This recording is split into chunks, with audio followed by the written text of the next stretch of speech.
Subscribe कीजिए ज्ञान classes bye ज्ञान सर चैनल को, साथ में बेल आइकन दबाइए सबसे पहले नोटिफिकेशन पाने के लिए। 2023 का पहला क्वेश्चन लेते हैं। पहला क्वेश्चन है, केंद्रीय प्रवृत्ति का मापक नहीं है। पहला है मध्यमान, दूसरा है मध्यांक, तीसरा है प्रसार, चौथा है बहुलक।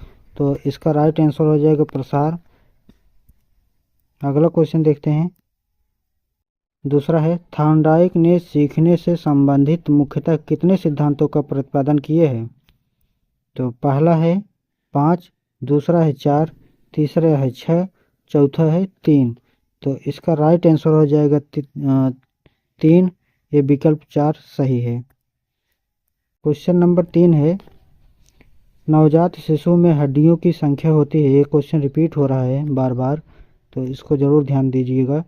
पहला विकल्प है 100, दूसरा है 205, तीसरा है 270 और चौथा है 306। तो इसका राइट आंसर हो जाएगा तीसरा, 270 हड्डियाँ होती हैं नवजात में।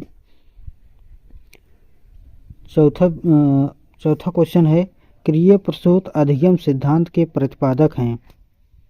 तो पहला विकल्प है क्या, टालमैन, दूसरा है स्किनर, तीसरा है कोहलर, चौथा है हल।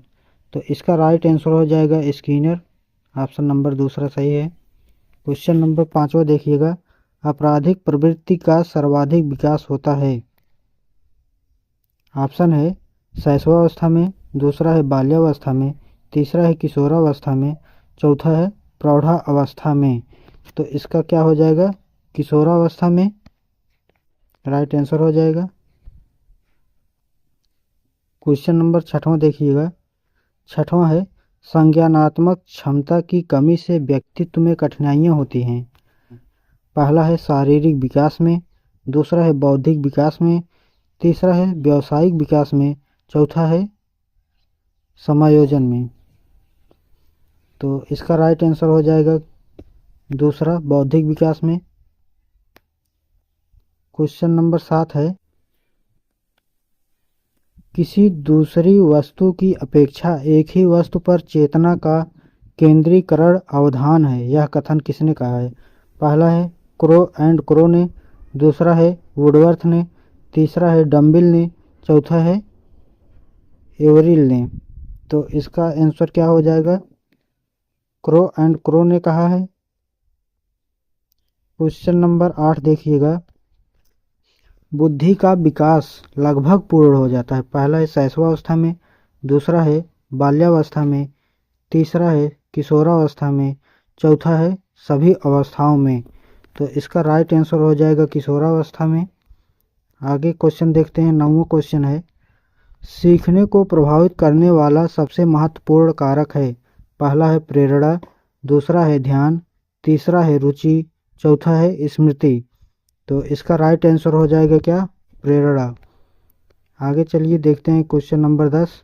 क्वेश्चन नंबर 10 है, बालक के अभिप्रेरणा उत्पन्न करने का मुख्य स्रोत है। पहला है उद्दीपक, दूसरा है रुचि, तीसरा है आवश्यकता, चौथा है उपयुक्त सभी। तो इसका राइट आंसर हो जाएगा क्या, उपयुक्त सभी। आगे देखिएगा क्वेश्चन नंबर 11 है, आनुवांशिकता का वाहक होता है। पहला है RNA, दूसरा है केंद्रक, तीसरा है जीन, चौथा है सिरा। ये जीन्स नहीं है, जीन है। और इसका विकल्प सही है तीसरा, क्या, जीन। ठीक है, ये वाला जीन, ठीक है, ये बिंदी नहीं रहेगा इसमें। तो आइए आगे देखते हैं। क्वेश्चन नंबर 12, व्यक्तित्व मापन की सबसे अच्छी विधि है। पहला है व्यक्तिगत, दूसरा है वस्तुनिष्ठ, तीसरा है प्रक्षेपण, चौथा है ये सभी। तो इसका राइट आंसर हो जाएगा क्या, ये सभी। अगला क्वेश्चन 13 है, भाटीय बैटरी परीक्षण संबंधित है। पहला है अभिरुचि से, दूसरा है व्यक्तित्व से, तीसरा है बुद्धि से, चौथा है इनमें से कोई नहीं। तो इसका राइट आंसर हो जाएगा तीसरा, बुद्धि से।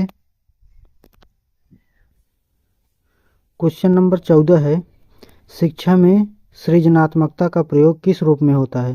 पहला है तर्क, दूसरा है सीखना, तीसरा है चिंतन, चौथा है कल्पना। तो इसका आंसर क्या हो जाएगा, कल्पना। क्वेश्चन नंबर 15 है, पियाजे के अनुसार बालक के संज्ञानात्मक विकास की स्थितियां हैं। पहला ऑप्शन है 2, दूसरा है 4, तीसरा है 6, चौथा है 3। तो इसका राइट आंसर हो जाएगा क्या? दूसरा। इसमें 4 राइट आंसर है।